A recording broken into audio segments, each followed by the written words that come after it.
Alright, divas, I'm not gonna waste your time here. You saw the title, you saw the thumbnail. I host a queer book club live on Twitch on the last Sunday of every month. So lately I've been reading a lot of queer books and I've been also very vocal about my qualms. But here's the thing. Many of these books aren't perfect, but I also understand that there's still not enough queer representation out there, especially when it comes to intersectionality. You know, books that aren't narrated by perfectly adequate white twinks. So instead of telling someone just not to read a queer book, I think a more apt metric is whether or not I believe the human personification of the book can say the word f***.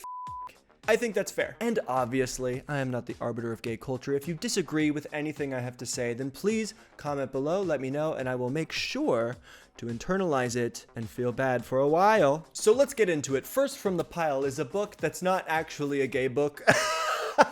Listen, it's gay adjacent and it's really great. It's about two childhood friends who reunite as adults to create video games and end up finding intimacy in a digital world that eludes them in their real life. Despite not strictly being about gays, this book can absolutely call me a This book is smarter than me, it's cooler than me, and honestly, I respect it so much that if it's going to call me it probably had a good reason to. If you have not read this book, close this video, read this book, and then open it back up and comment below and tell me I'm right. Thank you so much, moving on.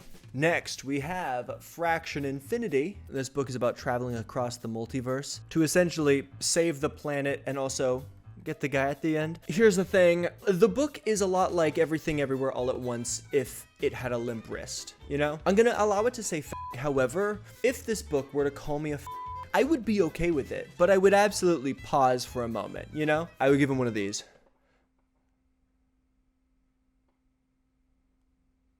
I feel like a lot of us know that person, you get it. Moving on. Oh, Frankenstein. Again, not technically queer, but a little bit. I just really wanted to read this. I knew it wasn't gonna be specifically queer, but I thought the monster movie trope, the outsider-esque narrative, would allow for enough leeway, if you know what I'm saying. Here's my problem with this. Frankenstein's monster? Whiny little bitch. You know what though? Let me back up. Deciding whether or not this book can say was a roller coaster. Because first, Frankenstein's monster kills a little girl. And what's more gay rights than that? But then he goes on and on about how he's so unique that no one will ever love him because he's different than everyone else, and he gets really snippy about it, and that's pretty gay, but it starts to dip into incel territory. There is no doubt in my mind that if Frankenstein's monster existed today, he would be on 4chan spewing nonsense. He literally commissions Victor Frankenstein to make him a girlfriend. That's some incel bull, and I'll be damned if I let an incel call me a This was another rough one. Misery. Similar to Frankenstein, I just wanted to read this one. And I'm gonna be honest, I went on another emotional roller coaster. Annie Wilkes has the making of the perfect queer icon. She's crazy. She's got a fuck-ass bob. She runs cops over with her lawnmower. She's perfect. Except she says the N-word in this book. And not that there's any good time to use the N-word in a book, but this usage is so egregious, there's just no reason for it. So I'm not gonna sit here and listen to her use a slur that no one should be using and give her permission to use another one. No. Misery cannot call me a Moving on to Summer Sons. I'm gonna be real with you guys. I don't remember what this book was about. So I'm just gonna give it a pass and say it can use it once. I think that's fair. All right, next we got The Sky Blues. This book is about, oh God. This book is about an openly gay high school senior. After his promposal plans are thwarted, he gets like pranked and embarrassed in front of his whole high school. And then through the power of believing in themselves, his friends all band together to find the perpetrator and exact their rage. You know, it's cute, but I'm not gonna let it say because I'll be damned if I let a high schooler call me a slur. Even if they're right, I don't care. I'm far too insecure to handle something like that. And frankly, I don't want to emotionally process why I feel that way, so. Oh my God. Next, Song of Achilles. I need to be real with you guys. This book is so good that it's actually the reason I thought Red, White, and Royal Blue was gonna be a better book. No, don't tell her I said this, but Madeline Miller writes better queer novels than most of the queer people I know. That's crazy. That's not easy to do. This book can absolutely call me a and I'll say thank you after. There's nothing else to say, guys. I'm sorry. I'm not even gonna, there's nothing else to say. It's amazing.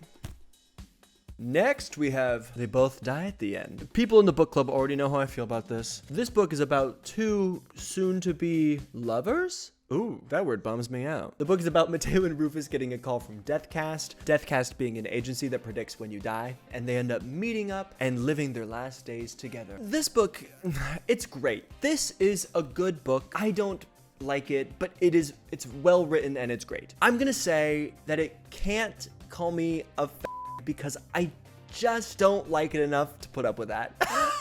I don't think this book would though, you know? It's too demure, it's too sweet, it's too new to the party to make any real waves. Like, the book's fine. Like, part of me wants to feel more. Part of me wants to be like, oh, if this book calls me a then they won't need a call from Deathcast because I'll kill them myself. But no, I don't care. Just utter complacency. What's next? Ooh, okay, all right, The Darkness Outside Us. This book, I will be mad if it calls me This book can absolutely not call me a Have you ever wished that Live, Die, Repeat with Tom Cruise and Emily Blunt was worse? Me neither. I would soon rather be sent into the recesses of space to battle my own Walmart version of HAL 9000 than let this book call me a and walk away with it scot-free. People I've talked to go hard for this thing. They love it, and I just don't get it. This book to me is the equivalent of talking to an army wife about how pure their love is with their husband after marrying each other straight out of high school. Like, great, good for you, live your life, but I just don't believe you, Melissa. I'm sorry, but I stand by how I feel. This book can't call me Okay, so next is Lie to Me. I actually don't have my copy with me, but here's the thing. It is the best book. This book can call me anytime it wants, but I know it never would because it respects me and I respect it. It's about the first love between two teenage boys in France in the 1980s. It's about the shame of their relationship. It's about the hiding. It's about the passion and curiosity about finding yourself. It's so good that I let my friend borrow it because if you love something, let it go. And if it comes back, it's yours. Katy Perry said that. If you take nothing away from this video, it's that it's the best book. It can do anything it wants to me because it's given me so much already. It's beautiful, it's poetic, it's lovely. And now we move on to a book that is not that. Aristotle and Dante discover the secrets of the universe. This book can't call me because again, it's another story about high schoolers. I will not allow that. But also, it's got similar problems to me as they both die in the end. There's no real grit here. It's a simple story with a simple problem and everything is overcome relatively simply. It's a cute book, but it can't call me a Ooh, we've got City of Night by John Ricci. This book already has called me a I think it's best used as a window into what things used to be like, but also I think what's really, really special about this book is that it's a queer novel that centers itself around queerness. 90% of this book is only about queer people, and I think that's really cool. Most young adult queer novels are centered around the main character queer person, and then, you know, all of their straight friends or the school teacher where they eat their lunch, you know, we've all been there. It's just rare when we get a book that's about queer people and queer spaces. This book can call me and it already has, and I'm just gonna sit there and take it because it's older than me and it's gonna put me in my place if I say anything back. So I'm just gonna let it do what it does, you know? All right, moving on. Next, we have Elegy for the Undead. This book was great. It's about Jude and Lyle as their, life is shattered by the impending zombie apocalypse. And this book can call me it's great, but what I struggle with here is that the zombie apocalypse in this book is used as a metaphor for the AIDS epidemic. And the argument that was going around in the book club was whether or not it's a successful metaphor. Personally, I think a zombie apocalypse is a clumsy way to describe the AIDS epidemic. The book specifically focuses on Jude and Lyle's relationship. Lyle is affected by this virus that transforms him into a different person, but I also think that a zombie apocalypse can be a metaphor for any disease, and I just don't think they made enough ties to history to clue the audience into what kind of statements they were trying to make about this epidemic. I would love to hear your thoughts on this. It was very divisive when we were chatting about it. Anyway, if you have read this or want to read it, do it and then tell me what you think because it's an interesting book for sure. I don't know where I land. Ooh, next we have The Bane of My Existence, Red, White, and Royal Blue. Now, I've made videos about this already.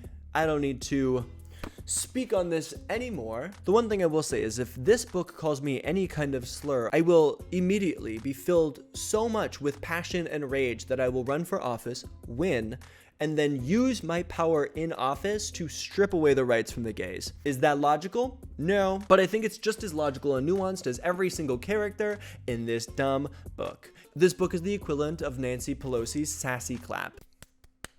And just like Nancy Pelosi, it will only appeal to you if your standards are subterranean. And we're stuck with her. Ooh, but we're ending on a good note because the last book I have is The Taking of Jake Livingston. I loved this book, and it can call me anytime it wants. 16-year-old Jake Livingston sees dead people everywhere, but he can't decide which is worse. Being a medium forced to watch the dead play out their last moments on a loop, or being at the mercy of the racist teachers as one of the few black people at St. Clair Prep. This book's great. It's basically Paranorman if you... No, you know what? It's just like Paranorman. And I mean that in the best way possible. I would let Paranorman call me Wasn't Paranorman like the first animated movie to have an openly gay character? Ooh, maybe I can find like a novelization of Paranorman that we can read for the book club. That would make me happy. I have completely lost my train of thought. Well, this video has been completely unhinged, and if it doesn't get demonetized to hell and back, it'll be a miracle. Thank you so much for watching.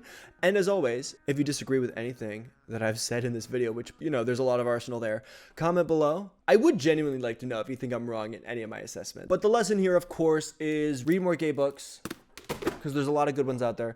Have a wonderful day, guys. Like, comment, subscribe, and I will see you next time.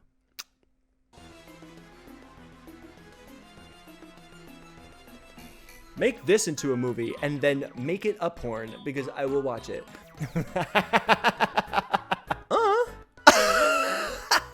It's post-verbal. I don't know what to do. It's so good. We're reading Circe at the end of the year. Come join the book club.